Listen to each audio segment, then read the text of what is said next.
Hello and welcome to my channel Happy Hours. In my last video, I discussed about the rates like reverse repo rate, standing deposit facility rate or SDF rate, and the marginal standing facility rate.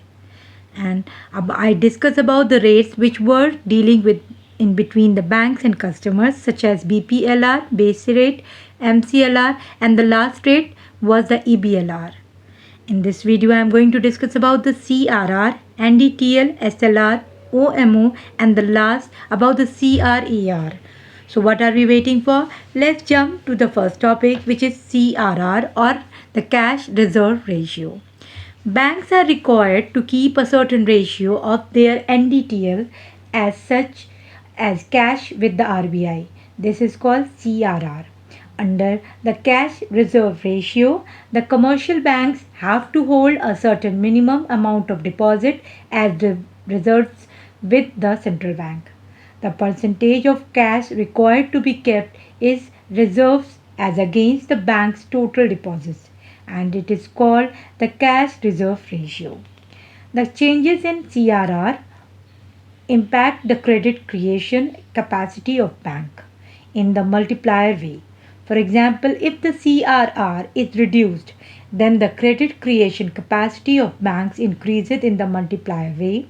Similarly, if CRR is increased, then the credit creation capacity of banks decreases in the multiplier way.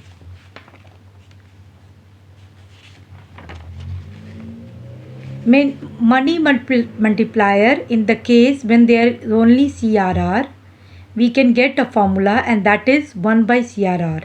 If the CRR or the cash reserve ratio is 10%, then the value of money multiplier will be 1 by 10%, which is equivalent to 1 by 0.10 and is equal to 10. The present cash reserve ratio level is 4.5%. In the year 2006, lower level was the 3% and the upper was 15% limit of cash reserve ratio, and it was removed. The RBI does not give any interest on the cash kept by banks with it under the cash reserve ratio. Now let us discuss about the topic, which is NDTL. NDTL means the net demand and time liabilities, and there are two types. First is the demand deposit and the second one is the time deposit. Demand deposit means the cash is payable on demand, and it is created in two ways. First, it is created by the public, and secondly, it is created by the bank for the public when they are providing loans. When the demand is created by the public, there are two types of account for it. First is the current and the second one is the saving. Now let us understand what is the demand deposit. It is a money deposited into bank account with funds that can be withdrawn on demands at any time. The depositor will typically use demand deposit funds to pay for the everyday expenses. For funds in account, the bank or financial institution may pay either zero or low interest rate on the deposit. Now let us discuss about the two types of account, which is the current account and the saving account. Current account can also be known as the checking account. It is the account in a bank where we can store and withdraw money. Most banks offer a range of current accounts that have different features, so we can find an account that best suits us. Whereas the saving account is the account designed for saving money that we don't plan to spend right away.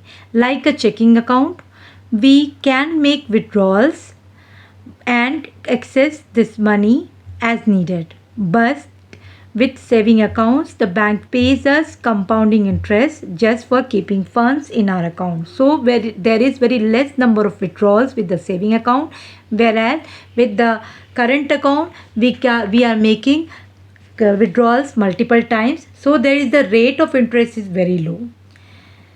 Now let us discuss about the time deposit. It is payable after a time period. And there are two major examples. First is the fixed deposit and the second one is the recurring deposit.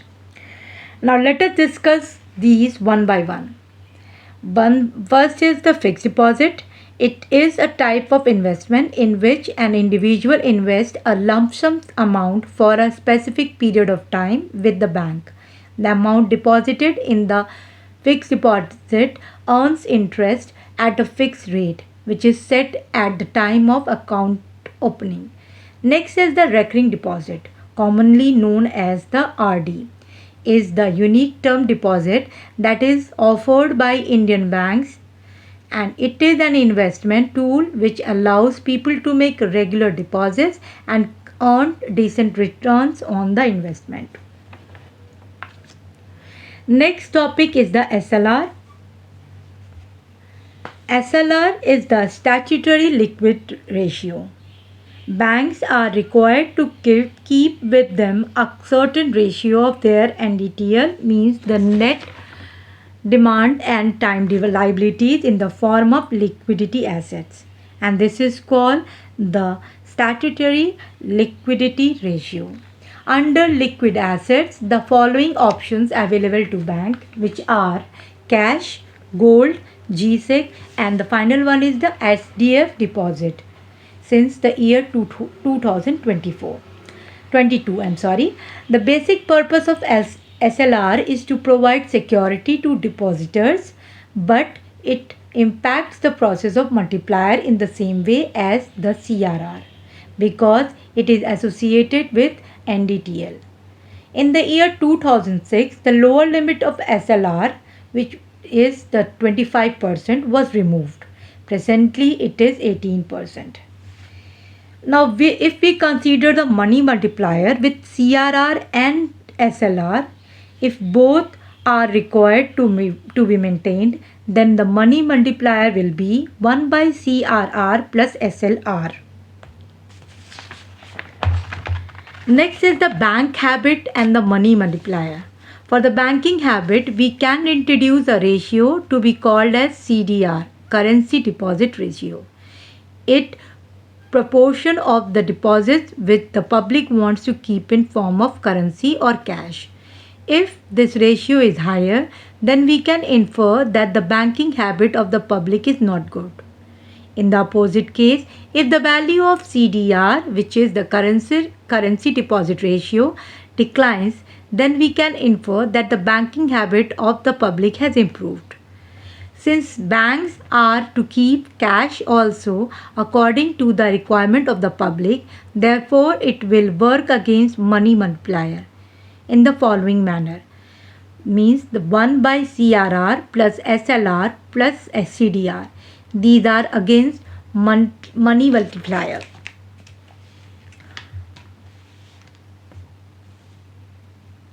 Next is the OM, which means the open market operation. Here we are doing the buy and sell of GSEC by the central bank. Whenever we are buying the GSEC, there is an increase of liquidity, and when we are selling, then there is a decrease in liquidity. The open market operation, OMO, does not create announcement effects. Thus, the monetary authority can change the volume of liquidity without creating expectations. The last rate is the CRAR, which is the capital to rise weighted assets ratio. Banks need to maintain a minimum ratio of their total risk weighted assets in the form of core capital or readily available capital to meet any economic crisis, and this is known as the CRAR, which means the capital to risk weighted assets ratio. This is called the adequacy ratio also. Any asset which are risky like loans, they are assets but they are under the control of the next party. So we have to keep a liquidity with the bank. Means the bank is keeping a liquidity for the risk management. By this, I'm concluding my video. And if you find my video useful, please like, share, and subscribe. Thank you.